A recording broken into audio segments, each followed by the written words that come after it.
이재훈의 킬링 클래식.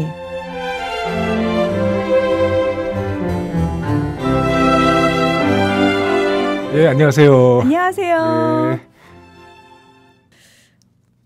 눈을 뜨기 힘든 가을보다 높은 저 하늘이 기분 좋아.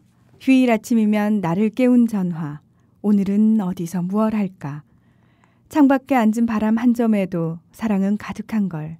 살아가는 이유, 꿈을 꾸는 이유, 모두가 너라는 걸. 네가 있는 세상 살아가는 동안 더 좋은 것은 없을 거야. 10월의 어느 멋진 날에. 네, 문희정 PD님께서 멋지게 읽어주신 노랫말입니다. 사도 요한님께서 정하신 곡, 바리톤 김동규 선생이 부르신 10월의 어느 멋진 날에 들으시겠습니다.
네, 파란 하늘 아래 상쾌한 아침 공기, 이 음악 들으니까 좋은 것 같습니다.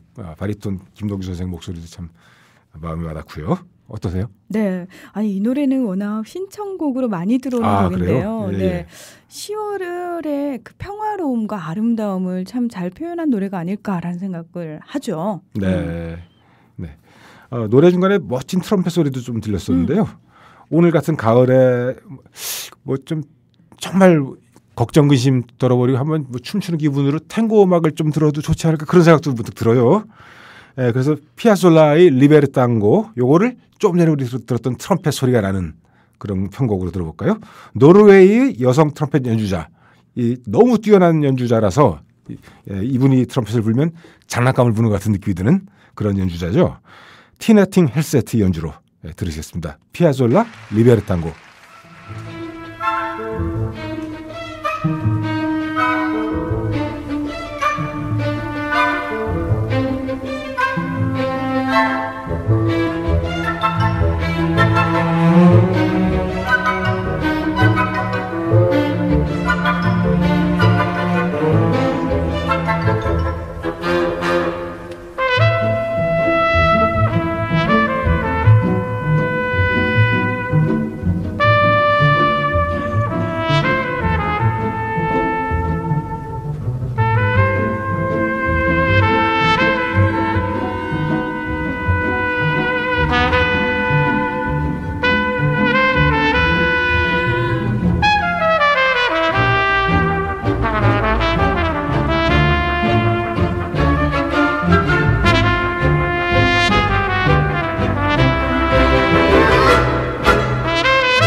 네, 피아솔라의 탱고 음악 리베르탕고, 노르웨이 트럼펫 연주자 티네팅 헬세트 연주로 감상하셨습니다.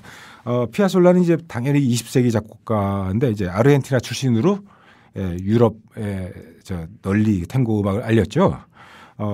이분은 자기 아이덴티티에 대한 확신이 강했기 때문에 유럽의 그 인류 음악가들 앞에 딱 나섰을 때 나는 여러분들한테 배우러 온 것이 아니다. 나의 음악을 알리러 왔다. 그랬고요. 대단한 자신감입니다. 세고비아 기타의 명인 안드레 세고비아나 피아노의 전설 아르투르 루빈슈타인 같은 분하고 이제 친구가 돼서 이분들 위해서 기타 음악도 쓰고 피아노 음악도 쓰고 이제 크게 활약을 했죠. 이 현대 음악에 속하는데요. 20세기 음악, 클래식 음악이 굉장히 어렵죠. 일반인들이 이해하기 어렵고 저도 뭐 들어도 잘 이해를 못하는 거죠. 들어서 좋다고 느낀 곡들이 손가락에 셀 정도니까 뭐 잘 그렇게 좋다고 못 느낀다는 건 이해를 못한다는 얘기인데 그래서 현대 음악 작곡가들이 참 궁지에 몰리게 되는 그런 측면이 있죠. 너무 이제 어려워서 전문가들만 알아들을 만한 그런 수준이 되고 대중과는 멀어지고 이래서 음악이 뭐 사람들하고 소통을 못하는데 존재할 수가 있는가.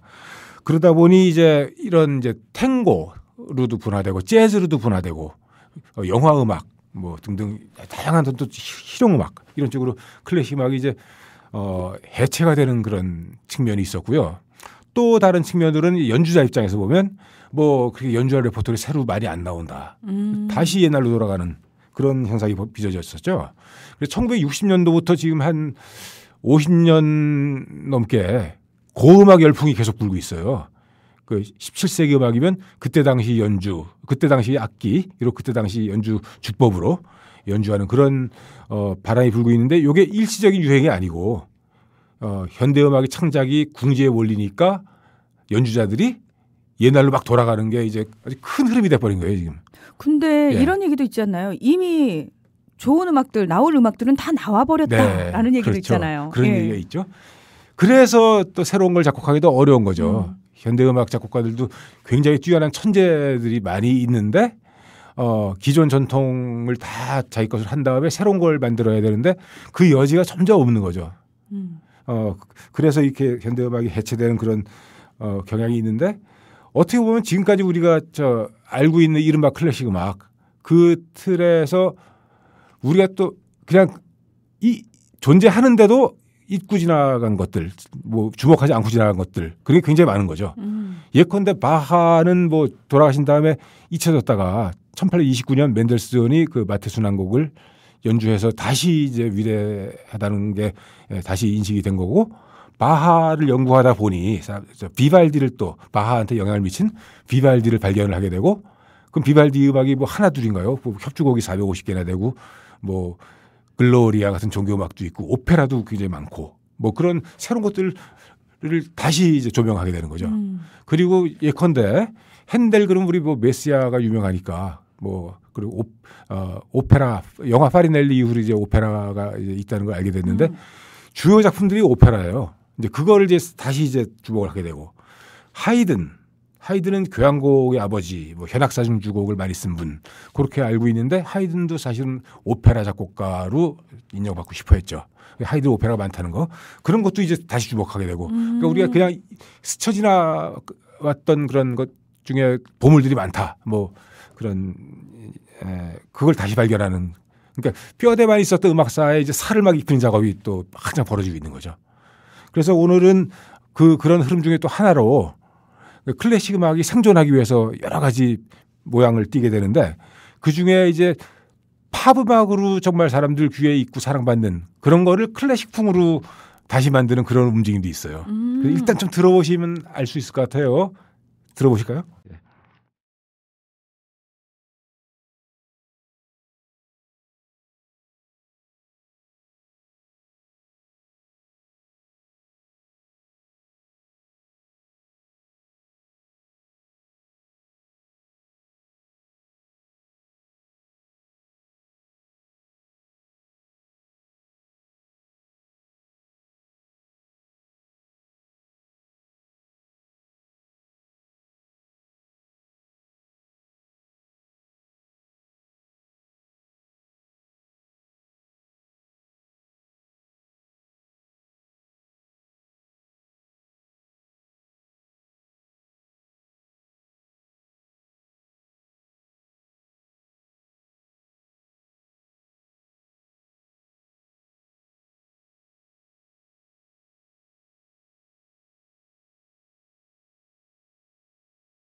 완전 상큼하고 경쾌한 음악이에요. 예쁜 음악. 예, 그렇죠. 네. 근데 그 주제 선율이 무슨 곡인지 아시죠? 굉장히 익숙한데요. 그렇죠. 네. 요게 비틀즈 노래. Here comes the sun. 딴딴딴딴. It's alright. 딴딴딴딴딴딴딴딴딴딴딴딴딴딴. 뭐 그 비틀즈 노래잖아요. 네. 예. 요거는 이제 40, 50대 그러니까 70년대 팝송 들었던 분들 다 아는 노래인데 젊은 세대는 좀 모를 수도 있겠네요. 그죠? 예. 근데 비틀즈의 Here comes the sun이라는 노래. 여기 이제 태양이 오네. 노래를 모르는 분이 들어도 그죠? 상큼하고 네, 이쁘죠? 굉장히 금방 귀에 들어오는. 네, 네.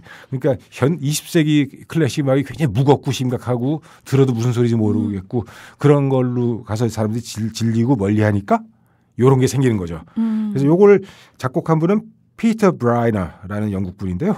비틀즈 노래로 굉장히 많은 곡을 이렇게 만들었어요. 바로크 시대의 작곡가 아르칸젤로 코렐리라는 분이 있는데 그 사람의 음악풍으로 비틀즈 노래를 다시 만든 거죠. 네. 그러면 바로크 음악풍이라는 것도 저희가 좀 엿볼 수 있는 것 같아요. 그렇죠. 예. 예, 예, 예. 이런 풍은 바로크 음악이겠구나라고 딱 들으면 알겠는 그런. 예, 예. 그래서 이 음악을 들으면 뭐 클래식 음악이 더 뭐 우월하고 고상한 거야? 뭐 아니면 비틀즈가 더 좋은 거야? 뭐 그렇게 생각해 볼 수 있는데 클래식이 더 우월하다 그런 생각을 하기가 어렵게 되죠. 이렇게 되면 그죠? 그렇죠. 예. 그리고 음악이 뭐 우월하고 저열하고 그게 어디 있어요? 사실 누가나 자기가 제일 좋아하는 게 자기 클래식인 거지. 왜냐하면 우리나라에서는 지금은 그런 경향이 좀 덜해졌는데 클래식 엄숙주의가 좀 많이 지배를 했었죠. 지금도 그래요. 지금도. 예, 심하군요. 아직까지. 예, 음악이란 게 현장에서 이제 연주하면서 뭐 노래도 따라하고 교감하고 뭐 신나는 박수치고 그래야 살아있는 음악인 건데 그게 저 18세기 모차르트 시대 베토벤 초기까지만 해도 그랬어요. 모차르트 연주할 때 중간에 신나면 막 연주 중에 박수치고 이제 그런 기록들이 있거든요. 그런데 그게 이제 그 부르주아들이 전유물로 되고 부르주아가 초기에는 이제 혁명적이었고 그런데 이 사람들이 급속히 보수화되고 관동화되면서 음악도 격식 따지고 뭐 그다음에 기독교 대표 선수 바하를 또 이제 숭배하고 그러면서 이게 엄숙하게 하고 악장사에 또 박수를 치면 안 된다. 흐름을 깬다. 뭐 그런 룰을 만들었고 그걸 또 그렇게 아주 뭐 이런 고귀한 분들이 또 그렇게 딱 법칙을 선포하니 사람들은 영문 모르고 다 따라하고. 그래서 지금은 뭐 음악 회장에서 뭐 1악장 끝나고 박수 치면 정말 무식한 사람들이죠. 근데 저는 상당히 무식한 게 혼자 이렇게 소리 안 나게 박수 쳐요. 그거 언제 박수 쳐야 되는지 눈치 보잖아요. 그러니까 예. 다들 눈치 보고 네.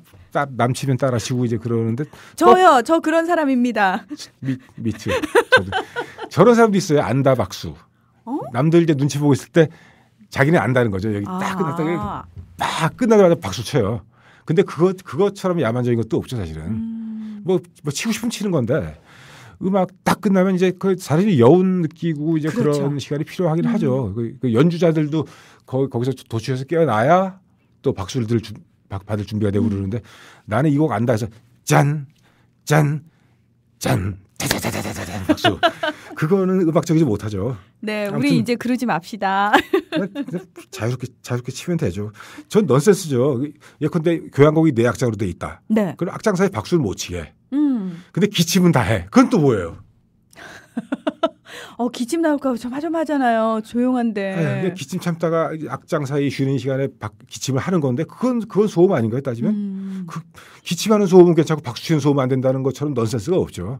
그거 근데 교조적으로 지키는 거야말로 정말 어리석은 거고 지금 저 음악회장이 어떤 넌센스 중에 하나로 생각하는데 모르겠습니다. 그래서 클래식이 더욱 외면받는 거 아닌가 싶기도 해요. 그냥 자유롭게 어우러지고 느끼고 공유하고 뭐 그런 게 필요한 거죠.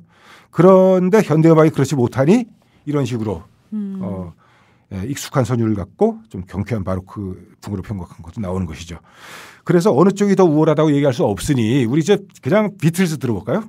미셸 가사를 조금 보면 미셸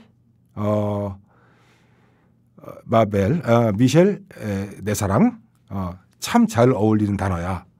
너무 잘 어울리지? 트레비앙 앙상블. 그다음에 사랑해 내가 말하고자 하는 건 그게 전부야. 더 네가 알아들 수 있는 말로 한마디로 표현할 수 있을 때까지 너를 사랑해 뭐 이런 건데요. 그냥 가을 분위기에 맞는 아주 은은한 분위기 있는 팝송이죠. 뭐 들어보시겠습니다.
네, 비틀즈의 미셸 들으셨어요. 참 이 가을 이 분위기에 어울리는 아주 분위기 있는 팝송인데요.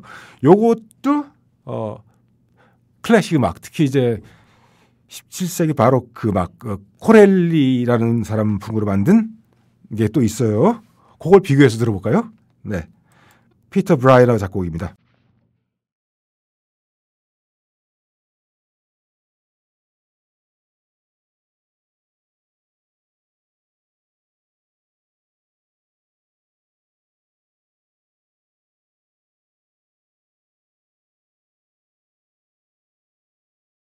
네, 이거 바로크 시대 협주곡 풍으로 편곡한 건데 미셸 그 주제 들리죠, 그죠? 아, 딱 들으면 알겠죠. 네. 예, 예. 어느 게 더 좋으세요? 비틀즈요. 저도요. 이게 뭐냐면 정말 어느 쪽 음악이 더 고상하다, 더 품질이 좋은 것이다. 그렇게 얘기할 수 없다는 거예요. 그냥 취향이고 그렇게 생각할 때 우리는 자유로워질 수 있는 거죠. 클래식 음악 콤플렉스도 필요 없고 자유로워지는 거고 둘 중에 어느 것을 좋아하느냐 그것은 각자의 자유입니다. 그리고 저는 개인적으로 얘기하면 문 PD님처럼 비트스가 부르는 게 더 좋습니다. 안녕히 계세요.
네, 세상의 모든 아침은 다시 오지 않는다. 언제나 한 번뿐인 아침인 거고 늘 그때마다 새로운 싱싱한 생명을 느껴야 한다. 뭐 그런 메시지 같은데 17세기의 위대한 비올라 다 감바 연주자 생트 콜롬브의 삶과 음악을 그린 영화죠. 비올라 다 감바라면 이제 첼로 비슷하게 생겼는데 감바가 이탈리아 말로 다리 사이에 끼고 연주하는 비올라 뭐 그런 뜻이죠.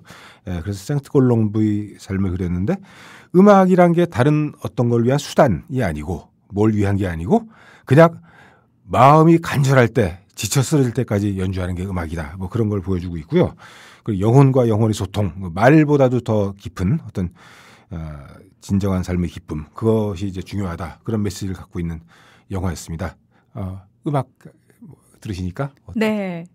그 세상의 모든 아침, 저는 사실 이 영화를 보지 않았는데 음악을 딱 들으니까 영화가 참 궁금해진다라는 생각이 일단 들고요.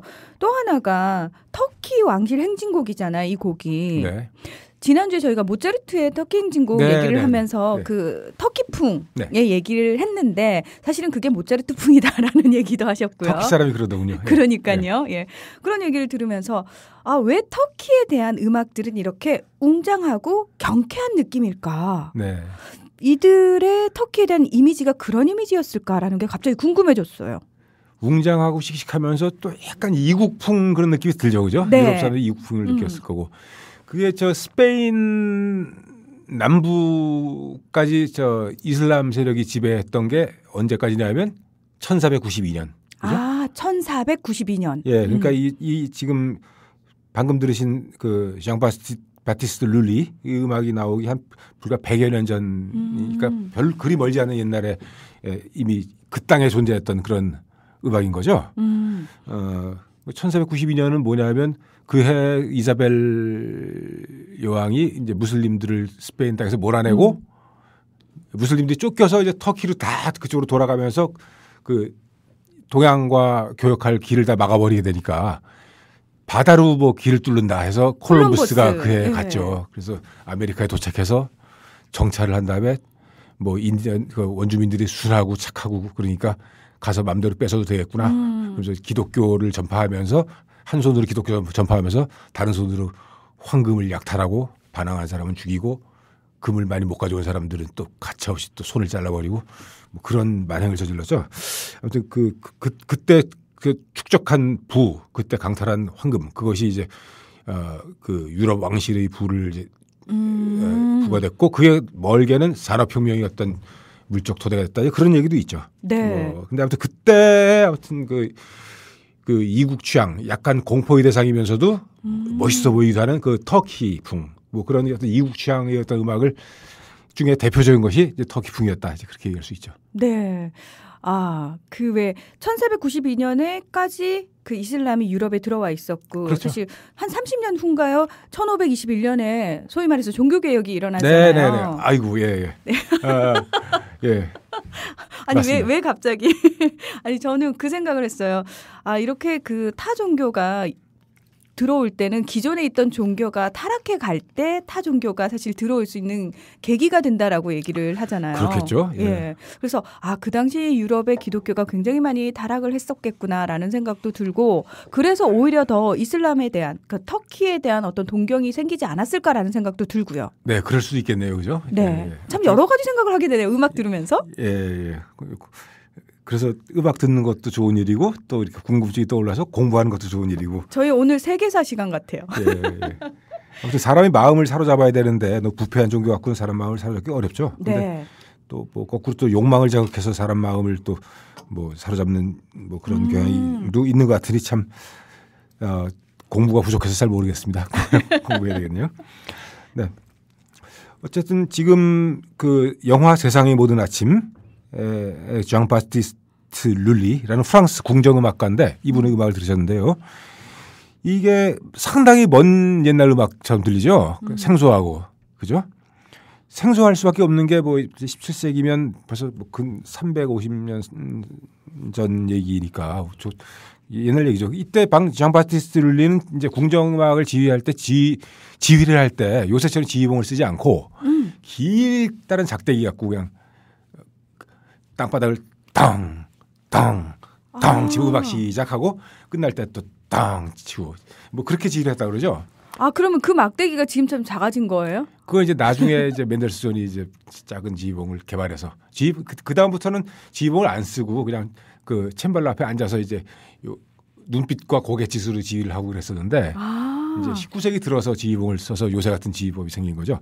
근데 그때 이 룰리 사람은 아주 저 유명한 일화가 있어요. 그 긴 작대기로 그냥 땅땅 땅 바닥을 치며 지휘하다가 잘못해 발등을 찍어갖고 아팠겠어요. 아픈 정도가 아니죠. 그게 파상풍이 돼갖고 어머. 그때 또 치료약이 페니실린이 없고 그럴 때니까 그것 때문에 죽었어요 이 사람이. 네. 이게 무슨 아이러니한 상황인가요? 예, 룰리. 그래서 프랑스 바로크 음악의 대표적인 음악가죠. 뭐 그래서 이게 이렇게 옛날 음악으로 들리는데 어떻게 보면 이거보다 더 옛날 음악도 굉장히 많이 있어요. 그리고 최근에 이제 아까 말씀드린 그 고음악 붐, 현대 음악이 난관에 부딪혀서 연주자들이 다 옛날 음악으로 돌아가는 그런 현상이 계속되고 있는데 이게 일시적인 붐이 아니라 장기적인 큰 흐름이라는 거죠. 네. 그래서 그 지금까지 우리가 별로 주목하지 않았던 새로운 작곡가들, 옛날 작곡가인데 우리 새로 찾아내는 그런 일들이 생기는데 이제 장 바티스트 룰리 음악도 우리가 조금 더 많이 들을 기회가 생길 것 같고요. 뭐 예컨대 이탈리아의 오페라 작곡가 몬테베르디 또는 뭐 모차르트 하이든에게 직접적인 영향을 준 바하의 아들, 우리가 아는 바하는 요한 세바스찬 바하인데 그 아들 칼 필립 에마누엘 바하 이런 분들이 이제 굉장히 주목을 받으면서 뭐 바하 비발디에 필적하는 그런 위대한 작곡가로 이제 앞으로 떠오를 거예요. 그렇게 돼 있어요 지금. 그 모르는 작곡가들이 이제 옛날 작곡가들이 나타날 거고 또 우리가 아는 작곡가인데 예컨대 하이든 우리가 교향곡이나 현악선율밖에 몰랐는데 앞으로 이제 오페라도 알게 될 거고 그런 식으로 이제 음악에 대해서 우리가 더 옛날 음악에 대해서 모르던 걸 이제 좀 더 알게 될 걸로 예상됩니다. 네. 그래서 방금 들으신 곡이 옛날 음악으로 들리는데 더 옛날 음악 하나 들어볼까요? 예. 더 옛날 음악. 예. 우리가 지금 알고 있는 그 바로크 기악곡, 바로크 협주곡이나 바로크의 뭐 트리오 소나타 같은 실내악곡이 원조라고 할 수 있는 그 곡인데 1594년에 태어나서 1665년에 돌아가신 다르퀴노 메룰라라는 분이 작곡한 깐소나 노래인데요. 이분 이름도 모르죠. 저도 잘 몰랐어요. 최근에 이제 음악사 공부하다가 이분이 이렇게 음악사에 중요한 분이구나. 타르키노 메룰라. 예, 이분이 앞으로 유명해지겠구나. 예. 그렇게 생각을 하게 됐는데요. 그러면 저희가 앞서서 먼저 들어보는 건가요? 예. 다른 뭐 어지간한 클래식 매니아보다 우리가 더 먼저 알게 되는 건데 음악이 들어보시면 알겠지만 참 예술을 띠고 있으면서도 좋아요. 그래서 요거는 앞으로 틀림없이 유명해질 거라고 제가 판단을 해서 먼저 들려드린 것입니다. 메룰라가 작곡한 깐초나 들어보시겠습니다.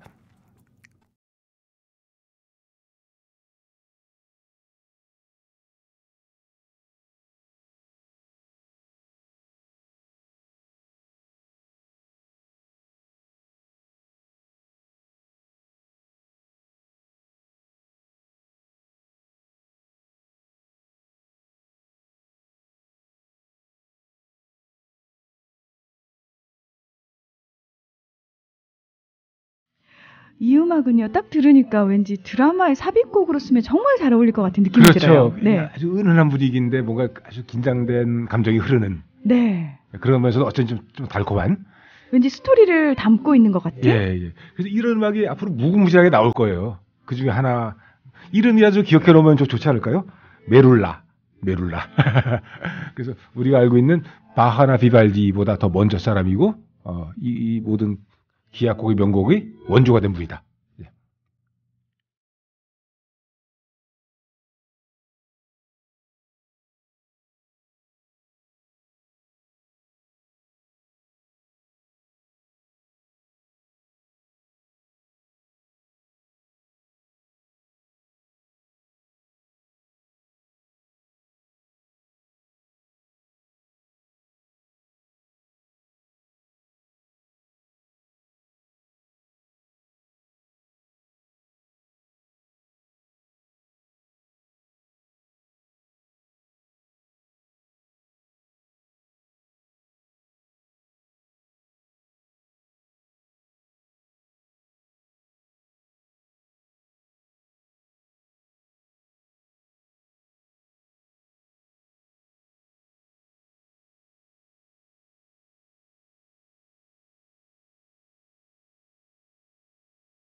시대의 오선지 위에 양심의 선율을 싣는다.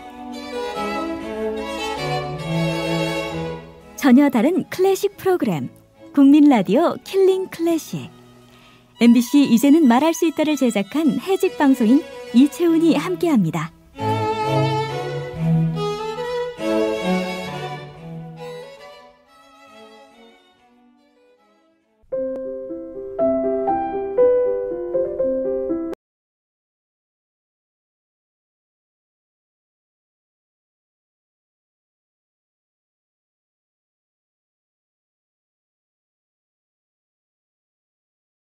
번 C장조 일명 작은 소나타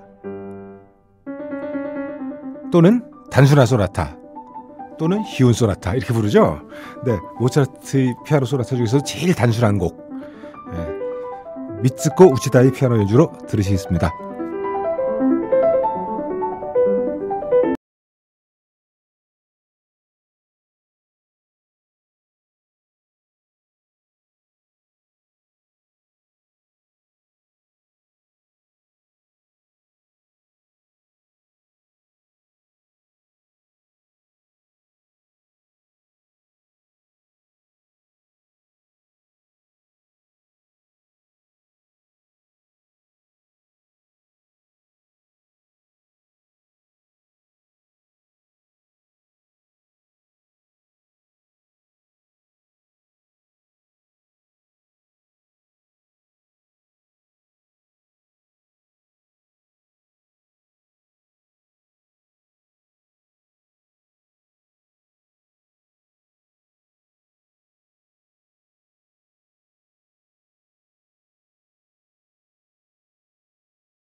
근데 모차르트 아주 단순하고 깔끔하고 예쁜 소나타 C장조를 들으셨는데요.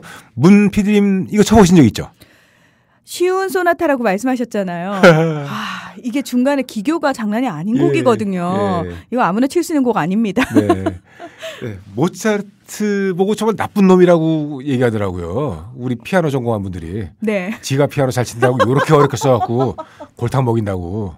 그래서 모차르트가 이 쉬운 곡이라고 써놨는데 이거 어렵다. 손가락 꼬여서 정말 죽겠다. 그렇게 이거 모차르트가 본인 입으로 쉽다고 한 거예요? 뭐 본인이 그렇게 얘기하지 않았는데 아마추어 연주자가 주문을 해서 이 정도로 일부러 이제 쉽게 써준 거다 이제 그런 거죠. 화가 날만 하네요. 나쁜 사람이라고 욕먹을만 하네요. 네, 그리고 모차르트 음악이 듣기는 단순하고 이게 편안해도 정말 이걸 이렇게 깨끗하게 치려면 굉장히 연습이 많이 필요하죠. 그냥 딱 들어도 알겠어요. 이거는 보통이 아니다. 예. 그래서 그 아르투 슈나벨 어떤 그 옛날 피아노의 대가인데요. 이분은 모차르트 음악을 애들이 치기는 참 쉽다. 근데 우리 같은 전문 연주자 치기는 너무 어렵다. 그렇게 얘기하죠. 그거는 굉장히 의미 있는 말 같은데요. 예, 애들은 정말 마음 다 비우고 아무렇게나 즐겁게 땅땅땅 그냥 즐겁게 치면 치는 사람도 즐겁고 뭐 테크닉 쪽에서 뭐 리스트나 뭐 이런 것처럼 어렵지는 않으니까. 근데 정말 전문 연주자 입장에서 이렇게 깨끗하게 고르게 치려면 말도 못하기 어려운 거죠. 근데 애들은 그냥 막 치니까 뭐. 근데 뭐든지 다 그렇잖아요. 욕심을 비우고 정말 즐거운 마음으로 하면은 네. 어려울 게 별로 없잖아요. 네네 그런 경지죠. 예. 그래서 그 모차르트가 근데 이렇게 뭐 제가 아는 피아노 전공자들이 참 나쁜 놈이라고 욕하는 얘기를 듣고 꼭 그렇지는 않을 것이다. 나는 또 늘 모차르트 편이니까 얘기했는데 아무튼 모차르트는 누구보다 열심히 연습한 사람이죠.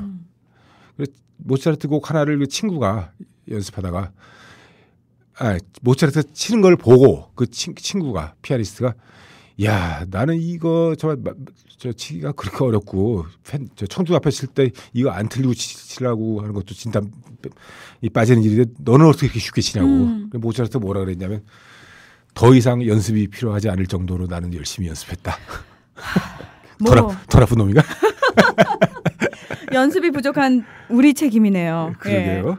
근데 그렇게 열정적으로 연습하는 거 그 능력 지치지 않고 배우고 지치지 않고 연습하는 능력이란 게 우리가 보통 얘기하는 또 천재성 아닌가 싶기도 해요. 그렇습니다. 뭐 왜냐하면 보통 사람들은 그런 마음까지도 못 내거든요. 예, 조금 하다가 지겨워서 말죠. 근데 맞아요. 뭐 그거는 우리끼리 토론해서 뭐 생산적인 결론이 날 것 같지는 않고요. 아무튼 이 소나타를 일부러 제가 좀 한번 들어봤는데요. 소나타 형식. 소나타는 이런 악곡을 소나타라고 부르기도 하는데 요 형식을 또 소나타 형식이라고 하죠. 설명을 좀 해주세요. 소나타 형식. 소나타는 소나레 이게 뭐 설명하려니까 또 어렵게 나오는데 뭐 울리다 소나레라는 뭐 그 라틴어 어원에서 나온 말이라고 해요. 요거는 이제 칸타레 그러니까 노래하다라는 말과 이제 대립되는 칸타레가 발전해서 칸타타 노래가 되는 거고. 예. 소나레 울려 퍼지는 게 이제 발달해서 소나타 기악곡이 되는 그런 건데요. 그 형식은 요게 뭐 여러 시대를 거치면서 이제 하이든 무렵에 정착된 거죠. 처음에 이제 주제가 나오고 그다음에 주제는 보통 이제 두 개가 나오죠. 하나는 좀 이제 동적이고 좀 씩씩한 거, 또 하나는 약간 부드럽고 뭐 그런 거 대조적인 두 개의 주제가 나오고 그게 이제 제시부 그죠? 제시부에서 주제가 나오고 그 다음에는 전개부 주제가 서로 이제 얽히고 발전하고 그러면서 음악적인 변화를 주는 변화의 재미를 주는 전개부. 그 다음에 이제 재현부. 그래서 어떻게 보면 이게 뭐 헤겔 변증법식의 정반합 뭐 그런 것과 비슷한 것 같기도 하고 어떻게 보면 이제 무럭무럭 자라나고 그다음에 인생의 어떤 우여곡절 풍상을 겪다가 다시 흙으로 돌아가는 그런 인생을 닮은 것 같기도 하고요. 그래서 소나타 형식이 인간 본성에 가장 맞아떨어지는 형식이 아니냐. 그래서 발전됐고 그게 일정한 형식으로 굳어져서 독주곡 소나타뿐 아니라 뭐 교향곡이든 현악사중곡이든 이 소나타 형식을 이제 보편적으로 쓰게 되는 그런 거죠. 그게 인간 본성에 맞다. 이제 그렇게 많이 인식을 하게 되는 거고. 물론 이제 그거에 대한 이제 다른 이제 반론도 있고 대안도 많이 나와 있죠. 근데 그 얘기는 이제 좀 차차 드리기로 하고요. 이 소나타 형식이 하이든, 모차르트, 베토벤에서 이제 이른바 고전 시대에 확립됐다 그렇게 얘기하는데 그보다 약 300년 전, 지금으로부터 400년 전 이탈리아에 이미 그 맹아적인 형태가 드러난 거죠. 소나타 형식의 원형 그걸 보여준 이탈리아의 작곡가 비아지오 마리니. 예, 지난 시간에는 타르퀴노 메룰라라는 생소한 이름을 제가 들려드렸는데 네, 저희가 메룰라 기억해야 된다고. 예, 생소한데 음악 들어보니까 어렵지 않고 친해질 수 있죠, 금세. 금방 친해져요. 그죠? 예. 예, 오늘 이제 소나타 형식의 원조라고 할 수 있는 비아지오 마리니도 완전 생소한 이름인데 들어보시면 이것도 뭐 좋아하게 될 거고 지금 최근 불어치고 있는 그 고음악 열풍 속에서 옛날 음악가들과 작품들이 재조명받는 이런 흐름 속에서 머지않아 이 사람도 이제 유명한 이름이 될 가능성이 높다. 뭐 그런 생각을 하는 거죠. 네. 마리니 작곡 소나타 라 모니카. 그냥 소나타라 부르죠. 기억하기 나쁘니까. 네. 마리니 소나타를 들어보시겠습니다.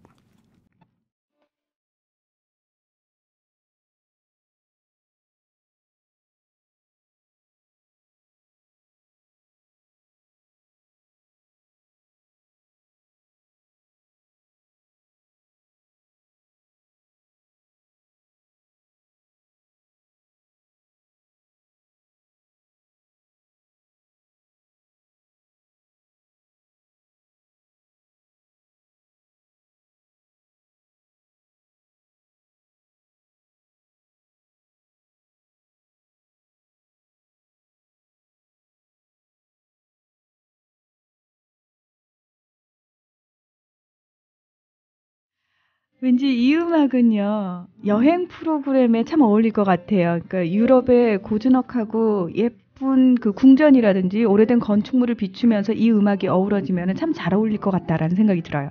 와, 문피디님은 음악 딱 듣고 그렇게 이미지로 탁탁 잘 떠올리세요. 저는 그걸 참 잘 못하는데. 예. 어쩌면 제가 처음 들었기 때문에 가능한 일일지도 몰라요. 예. 그러면 우리 지금 말씀하신 대로 어디 먼 나라로 여행을 간다는 상상을 하면서 마저 들어볼까요? 예.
네, 최초의 오페라 1607년에 세상에 나온 몬테베르디의 오르페오의 시작 부분입니다. 먼저 이게 세 번의 빵빠레가 울리는데요. 네, 처음에는 이제 곧 시작합니다. 청중들이 주의를 끌고요. 그 다음에 두 번째 빵빠레는 뭐 이 동네 만토바라는 동네에 제일 높으신 공장님이 오십니다. 뭐 그런 걸 알린다 그래요. 그다음에 또 한 번 울리면 이제 바로 음악이 이제 연결된다. 뭐 그런 뜻이죠. 네, 귀에 좀 익었을 것 같아요. 영국 BBC의 뉴스 시그널로 많이 쓰였어요. 네, 오르페오의 서주입니다.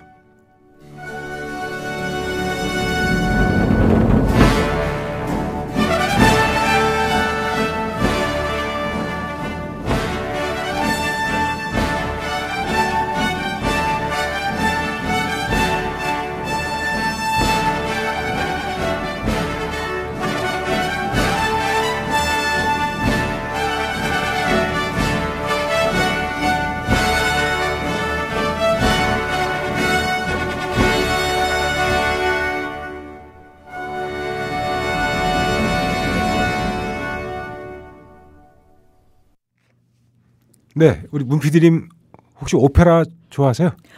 아, 저는 아직 오페라는 익숙하지 않은 것 같아요. 예, 그럼 실제로 가서 보신 오페라를 본 적이 없어요. 네, 네, 좀 굉장히 좀 사치스러운 일인가 모르겠어요. 오페라를 좋아하는 분들은 참 무척 좋아하죠. 근데 그 오페라 왜 실황을 중계한 화면을 통해서 본 적은 있거든요. 네. 근데 재미없어요? 저는 아직 익숙하지 않은 것 같아요. 왜 중간중간에 나오는 유명한 음악들을 뭐 실제로 공연장에서 듣는 건 좋지만 아직 오페라가 익숙하지는 않은 것 같아요. 예, 오페라의 어떤 바탕이 되는 그 대본 그것도 이제 충분히 공감을 해야 될 거고 그다음에 그 오페라의 작품이 또 뛰어나야 또 감동이 올 텐데요. 근데 저만 그런 게 아닌 게요. 혹시 그거 아세요? 꽤 오래전에 오페라 읽어주는 남자라는 책이 굉장히 유행을 했잖아요. 그러니까 미리 김학민 선생. 그렇죠. 공부를 한 다음에 보러 가야 된다라고 생각하는 부담감이 있는 부담스럽죠. 거죠. 그죠? 예, 그리고 시간도 있어야 될 거고 돈도 좀 있어야 되고 비싸니까요. 참 딜레마예요. 좋은 거라면 모든 사람이 즐겨야 되는데. 근데 오페라가 아무튼 그 훌륭한 문학 작품을 대본으로 해서 정말 그걸 살려주면서 또 음악 자체가 뛰어난 그런 어떤 종합 예술 작품, 최고의 종합 예술 작품이라고 이제 얘기하는 분들이 많이 계신데요. 그 말이 맞겠죠. 맞는데 이게 대중적으로 친해지기 어려운 조건들이 사실 있는 게 사실이죠.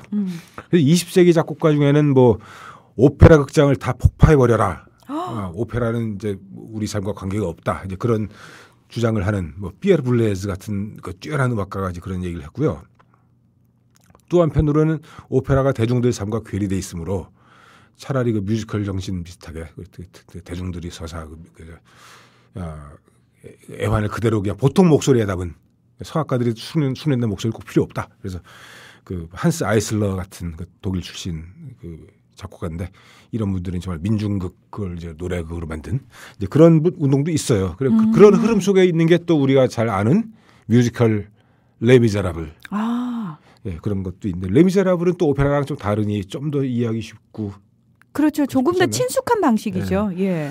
예, 저도 근데 오페라를 좋아하는 음악 친구들한테는 참 뭐랄까 PD님은 정말 오페라를 몰라도 너무 모르세요. 뭐 그런 지청구도 듣고 그랬는데 뭐 저는 뭐 뮤지컬이 더 좋은 것 같기도 하고 모르겠어요. 저는 모차르트 오페라 이후에 뭐 그거보다 더 좋은 오페라가 좀 나왔나? 안 나온 것 같은데 누가 좀 가르쳐줘봐. 그런데 아무도 지금 안 가르쳐주고 있네요. 그 오페라 책도 좀 많이 보고 그랬는데도 취향이 안 바뀌어요. 근데 아무튼 오페라는 그 우리 근대 음악 그 바로크 시대 이후에 가장 최고 형태의 어떤 종합 예술이다. 그렇게 오래 인정을 받아왔죠. 그 오페라가 작품이란 뜻이고 그 오페라를 작곡을 해야지 인정받는다고 말씀해 주셨잖아요. 저희한테. 네. 문피디님은 정말 제가 하나를 얘기하면 10개를 하시고 반쪽을 얘기하면 전체를 하시고 얘기 안 해도 짐작하시고 대단하십니다. 와, 기억력 정말 좋으시네요. 아, 저뿐만 아니라 저희 그 이채훈의 킬링 클래식을 사랑하시는 많은 애청자분들은 다 기억하실 겁니다. 아, 예. 네. 예, 고맙습니다. 그 1607년에 이 작품이 나왔는데 만토바에서 나왔고요. 그 당시만 해도 오페라라고 불리는 장르가 없었죠. 악보에는 그냥 음악적 우화, 그러니까 스토리가 있는 음악이다, 뭐 그 정도로 써 있었는데, 그러니까 당시로 치면은 전인 음악이죠. 선례가 없는 걸 만들어놨으니까. 그런데 이제 스토리가 있고 그 스토리는 시로 표현이 되고 그 시가 또 아름다운 음악으로 승화가 돼 있고 화려한 합창이 들어있고 생기는 춤곡이 들어있고 그다음에 악단은 현악기는 물론 레코더, 트럼펫, 트럼본, 코르넷, 타악기 등이 있는 대표성의 악단이고 그래서 이게 굉장히 큰 감동을 주면서 인기를 끌었다. 이제 그러는데 이제 이게 지금 말씀하신 대로 작품 하나 했지 하면 이제 바로 이런 형태의 음악을 가리키는 게 됐고 그게 오페라 된 거죠. 그래서 지금 이번 주는 계속 그 고음악 열풍과 관련해서 이제 우리에게 좀 익숙치 않지만 곧 누구에게나 익숙해질 가능성이 보이는 그런 곡들을 조금씩 들어보고 있는데 네. 이 최초의 오페라 몬테베르디 오르페오 이거는 이미 클래식 음악 좋아하는 분들이나 오페라 왕들한테는 굉장히 음악사적으로 중요하고 또 좋은 음악이다 이미 널리 알려져 있는데 벌써 20년 전만 해도 이렇게 많이 알려지지 않았었어요. 고음악 열풍 속에서 떠오른 거죠. 그래서 몬테베르디 이 오르페오도 이제 시간이 갈수록 더 친숙한 고전으로 자리 잡게 될 거고 뭐 마찬가지로 비발디 우리가 사계를 비롯해서 비발디 협주곡을 많이 하는데 비발디 오페라는 사실 잘 모르잖아요. 네. 비발디 오페라도 앞으로는 좀 많이 우리가 듣게 될 것이고 하이든 교향곡과 현악사 중주곡을 많이 들었지만 앞으로는 하이든 오페라도 또 붐일 것이다. 그렇게 충분히 예상할 수 있죠. 왜냐하면 고음악 열풍이 일시적인 붐이 아니라 큰 흐름인 거이기 때문이죠. 자, 조금 전에 우리 빵빠레를 들으셨는데요. 빵빠레가 끝나고 이제 막이 오르면 무지카, 음악의 정령이 등장해요. 음악의 정령. 근데 이 음악의 정령은 뮤즈의 아들인 오르페우스 역도하죠.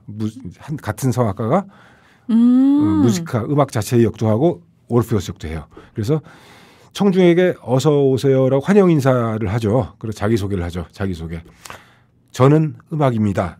어떤 괴로운 마음이라도 이 달콤한 액센트로 달래줄 수 있죠. 열정에 가득한 고귀한 마음에 불을 붙여주는 예술입니다. 이렇게 노래를 하죠. 한번 들어볼까요?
네, 지금 무지카가 노래를 하고 있는데 노래라기보다는 이제 설명을 하고 있는 거죠.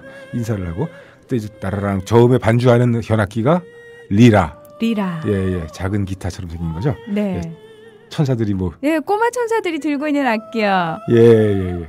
그래서 이 무지카가 청중에게 인사를 하고 이제 주의 멘트를 해요. 요새도 음악회장 가면 예술연당 가면 손여름 피아니스트 손여름이 나와서 저 핸드폰 전화를 꺼주시기 바랍니다. 뭐 그러면서 약간 콧소리로 얘기하죠. 네. 근데 그 비슷한 얘기를 하는데 그런 어떤 에티켓을 지켜라고 그렇게 재미없게 얘기하는 게 아니고 아주 운치 있게 얘기해요. 제가 오르페우스의 노래를 부르는 동안 나뭇가지 새 한 마리도 시끄러운 소리를 내지 않기를, 강둑의 저 파도 소리도 들리지 않도록 우리 모두 주의해 주시기 바랍니다. 이런 식으로 낭만적이에요. 좀 운치가 있고 여유가 있던 시절인 것 같아요. 네.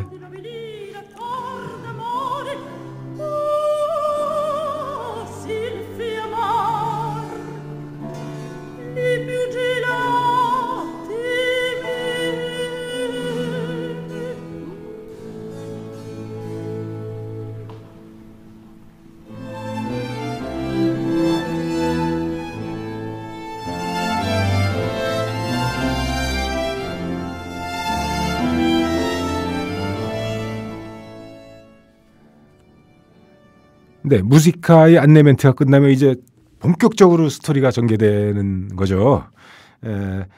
뭐 스토리는 제가 몇 번 소개해드린 적이 있는데요. 그저 에우리디체와 오르페우스는 이제 서로 사랑하는 사이인데 에우리디체가 뱀에게 물려서 죽죠.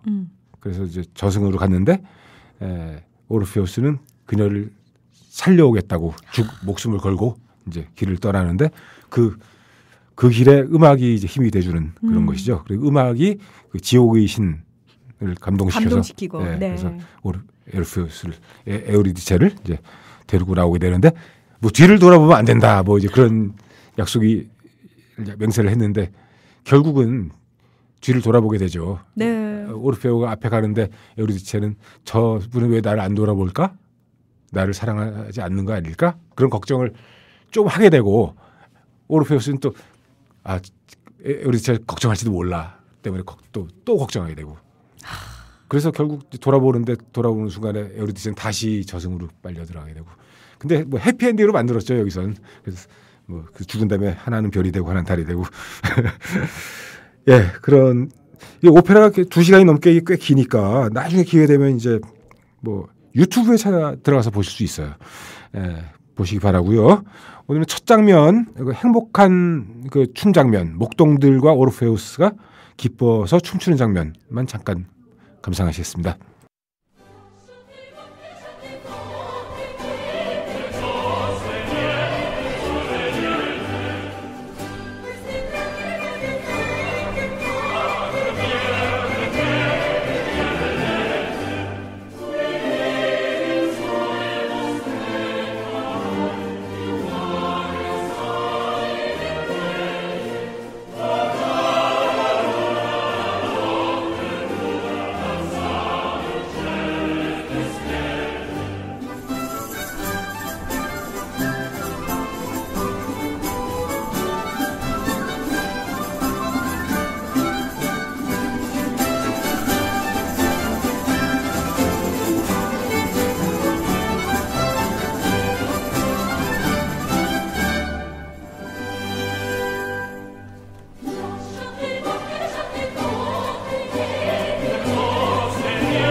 de miei lunghi aspri tormenti, quando i sassi ai miei lamenti rispondean fatti pietosi. Vi ricordo boschi ombrosi, vi ricordo boschi ombrosi.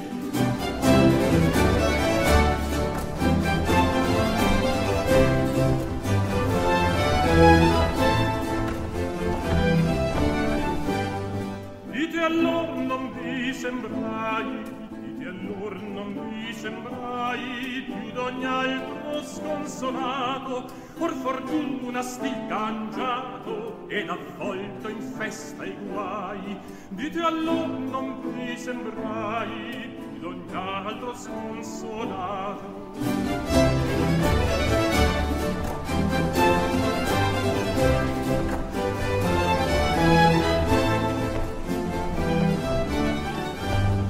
Visti già mesto e dolente, visti già mesto e dolente, or quanto gioisco e quegli affanni che sofferti io per tant'anni fan più caro il ben presente. Vissi già mesto e dolente, vissi già mesto e dolente.